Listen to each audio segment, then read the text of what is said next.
On pourrait être pessimiste sur l'avenir du Québec, sur l'avenir des Canadiens français, et je le suis dans une certaine mesure. Mais il y a quand même quelque chose qu'il faut constater. Ce que l'on appelle aujourd'hui le Québécois francophone reste malgré tout un Canadien français. Qu'il le veuille pas, il est le fruit de ses ancêtres, il est le descendant de ses ancêtres. Et le Québécois francophone, je dirais que c'est un Canadien français affaibli, un Canadien français décadent, un Canadien français dégénéré, appelez ça comme vous voulez, un traître, mais ça reste un Canadien français. Et tant que ça reste un Canadien français, il y a de l'espoir. Il peut redevenir un Canadien français s'il renoue avec l'esprit de ses ancêtres, avec les morts. Il doit redécouvrir les morts, comme disait Maurice Barrès, s'il veut sauver la terre, s'il veut sauver son identité. Comment peut-il retrouver son identité? C'est certain que l'histoire nationale est un fil conducteur. Lionel Groulx disait « Ils gardent l'avenir, ceux qui gardent l'histoire ». Alors je dirais donc aux jeunes Québécois aujourd'hui qui sont en quête d'identité, apprenez votre histoire. Lisez notamment Lionel Groulx, mais pas seulement Groulx, toute l'école nationaliste qu'il y avait autour de Groulx. Mais j'irai plus loin, et il faut aller plus loin. Thomas Chappé, un autre grand historien du début du siècle, disait « Un Canadien français qui n'est pas catholique, c'est quelque chose de monstrueux. » Et au fond, la grande question reste la question de la foi, et le Canada français va survivre s'il revient à la foi catholique.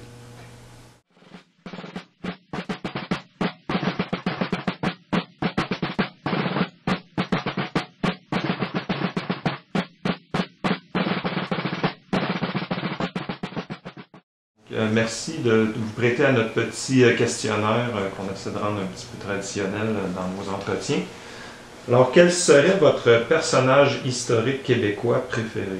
Maurice Duplessis, le plus grand premier ministre de notre histoire. Votre chanteur francophone préféré? La Bolduc, dans les années 30, parce qu'elle a bien exprimé la mentalité du Canada français de ce temps-là. Votre acteur francophone préféré?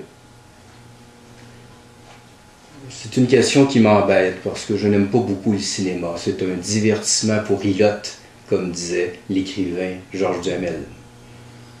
En un mot, ce que vous aimez dans notre province?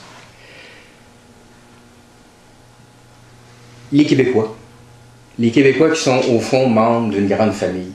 Alors, on est très, très proches, on est très semblables, très homogènes, et c'est ce qui fait notre charme. Ce que vous détestez? Les Québécois qui ne sont pas nationalistes.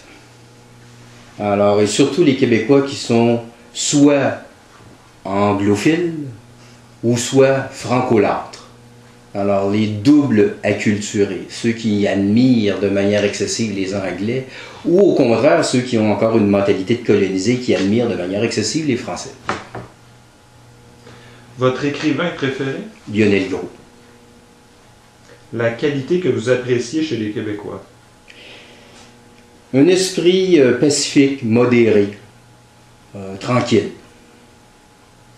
Le défaut qui vous horripile chez les Québécois? C'est le pendant de leur qualité, c'est-à-dire une certaine mollesse politique. Si vous aviez un seul mot pour décrire la ville de Québec? La France en Amérique. Votre film québécois préféré? Les Ploufs, qui ont bien représenté l'esprit du Québec de 1940. Votre livre fétiche? Le tome 2 des Mémoires de Groulx, qui parle de la revue L'Action française, parce que l'Action française, c'est ce qui exprime le mieux le nationalisme réel, le nationalisme intégral canadien-français. Et pour finir, votre endroit préféré au Québec? L'Oratoire Saint-Joseph, par dévotion pour le frère André. Amen. Merci beaucoup.